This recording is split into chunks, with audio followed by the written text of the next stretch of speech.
Se você tem um adulto que sabe como colocar limites, esse adulto pensa e ele funciona de uma maneira completamente diferente de outra pessoa, de outro adulto que recorre à proibição, que utiliza a proibição como uma forma de colocar limite na criança. Porque o curioso sobre isso é que no momento em que você proíbe a criança ou o adolescente, de certa forma você está colocando uma limitação, né?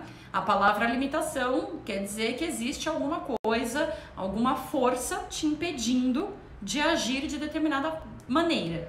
Então, por exemplo, quando você coloca uma pedra no caminho, aquela pedra tá limitando ali a forma como você pode passar naquela rua. Aquilo ali é uma limitação. Quando você proíbe uma criança, também é um tipo de limitação, tá? Existem alguns limites que são muito bons e existem alguns limites que são muito ruins. A proibição é um limite, é um tipo de limite que é muito, muito ruim. Você proíbe, ou seja, você coloca a criança dentro daquele quadrado e ela fica limitada para poder agir da maneira que ela quer. Ela não pode fazer o que ela quer porque ela foi proibida. Isso é um jeito, é uma forma, é um aspecto de um limite, só que de um limite negativo. Por quê? Por que é tão negativo? O primeiro ponto é porque geralmente quando a gente limita, quando a gente, aliás, proíbe uma criança, 99,9% das vezes nós não damos um motivo para proibir a criança, né? Então a criança de 12 anos chega para você e fala: mãe, eu quero ir no aniversário do fulaninho. E aí você vira e fala: não, não vai, você tá proibido, você não vai. Quando você proíbe e diz para a criança não, não vai, pouquíssimos pais se dão ao trabalho de explicar por quê. Geralmente é o porquê não, porque eu não deixo, porque eu não quero, e isso não é motivo. Então, quando o limite ele vem sem a companhia de um motivo, dentro da cabeça da criança, ele não faz sentido. Dentro da cabeça da criança, não faz o menor sentido do porquê o limite existe, do porquê a proibição existe. Eu vou te dar um exemplo. Eu posso chegar para você nesse exato momento e falar assim: olha só, você está proibido de colocar papel alumínio dentro do seu micro-ondas. E você vai virar para mim e falar: por quê? E eu vou falar: não pode. Você não pode colocar uma folha de papel alumínio, um prato de alumínio, uma forma de alumínio dentro do seu micro-ondas. Não pode, está proibido. Não pode. Só que eu não te expliquei por que não pode. Eu só proibi. Pode ser que você faça, de teimosa que você é, e pode ser que você obedeça. Aí a gente já entra em outro aspecto. Mas por que não pode? Por que eu não posso colocar uma folha de papel alumínio dentro do micro-ondas? Isso é uma proibição. No momento em que eu falo você não pode, você não vai e ponto final. Eu não deixo você fazer. Agora, é completamente diferente quando eu chego para você e falo assim: olha, se você colocar uma folha de papel alumínio dentro do micro-ondas, ela pega fogo. E é por isso que você não pode. Porque se você pôr fogo dentro do seu micro-ondas, provavelmente você vai arrumar uma explosão, vai acontecer um incêndio e eu duvido que você queira que isso aconteça.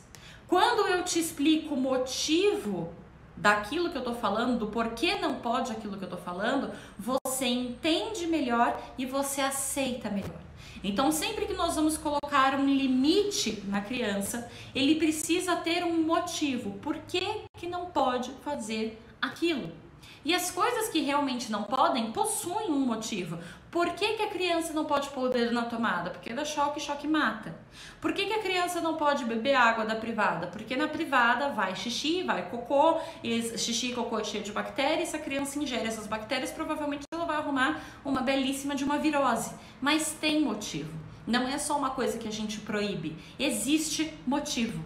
Então, quando você não consegue dar um bom motivo para o teu filho, quando você não consegue explicar por que aquele limite existe, geralmente não é um limite, é uma proibição. Entende? Então, a primeira diferença entre limite e proibição, a primeira de muitas, tá? Existem outras diferenças, mas a primeira diferença entre limite e proibição é que limite tem motivo, proibição geralmente não. Não pode pôr o dedo na tomada porque eu não deixo, porque não pode, porque não pode. Mas não é explicado o porquê que não pode. É óbvio que quando a gente fala de um bebezinho, não adianta ficar explicando as coisas para o bebê porque ele não vai entender, né? A gente consegue explicar as coisas para crianças um pouco mais velhas. A partir ali de 2 anos, 3, 4 anos, a criança entende muito mais. Então, quando você explica alguma coisa para ela, a chance dela entender é muito maior do que um nenenzinho. Eu tô apenas dando o exemplo da tomada, mas não dá para explicar para um neném de 9 meses o que é choque. O bebê não vai entender. Mas a criança de 2 anos, de 3 anos, já consegue entender sim.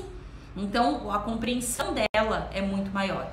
A primeira diferença grande entre você proibir e você colocar limite é você ter um bom motivo para fazer aquilo que você está fazendo. Quando você não tem um bom motivo para não deixar o teu filho fazer aquilo, geralmente você está sendo autoritário, geralmente você está proibindo e está proibindo sem razão. Porque sabe o que acontece?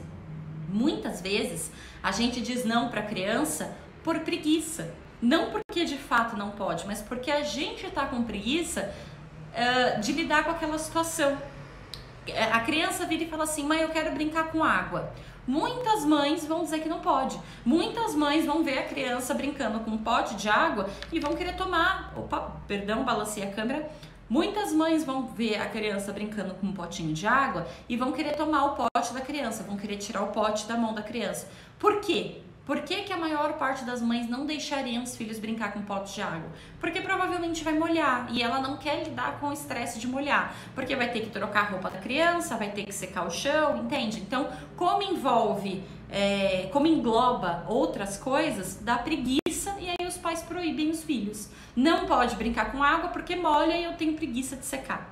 Esse não é um motivo bom o suficiente, esse é um motivo preguiçoso. Não pode porque molha, mas se molhou seca. Não pode porque bagunça, mas se bagunçou arruma. Não pode porque suja, mas se sujou limpa. É óbvio que existem coisas que sujam de maneira permanente e não dá para limpar mais depois. Por exemplo, se a criança, sei lá, se ela virar 1 litro de leite em cima do sofá, o transtorno que vai ser limpar 1 litro de leite em cima do sofá é muito grande, aí não vale a pena. Mas a criança tá brincando com um pote de água no chão, se molhar o chão é muito mais fácil de secar do que 1 litro de leite em cima do sofá. Então, situações diferentes, elas vão pedir limites diferentes. É óbvio que um balde de água em cima do sofá tem infinitamente mais problemas do que um balde de água dentro do box do banheiro. Porque na hora em que a criança virar a água, tá dentro do box, vai molhar ali a região do box, a água vai escorrer pelo ralo e fica tudo bem. Agora, um balde de água em cima do sofá vai molhar o sofá e esse sofá vai dar muito trabalho para secar, fora que ele vai ficar fedido. Então é um problema muito maior. Você tá entendendo? Então, às vezes, a mesma situação, com pequenas mudanças, elas já mudam totalmente os limites. Por que não pode brincar com um balde de água em cima do sofá? Porque vai estragar de verdade o sofá. Ele vai ficar fedido, ele vai ficar muito molhado e a gente não vai conseguir secar. Esse é um bom motivo do porquê não pode brincar de água com um balde de água em cima do sofá. Mas o mesmo balde de água no quintal, tá tudo bem.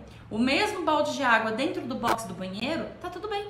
Entende? Então não é a situação em si, é o contexto específico daquela situação que vai pedir um limite diferente. Então, você já entendeu que precisa ter um motivo todas as vezes que você for colocar um limite. Se você não der um motivo, muito possivelmente você está proibindo e não educando e não colocando limite.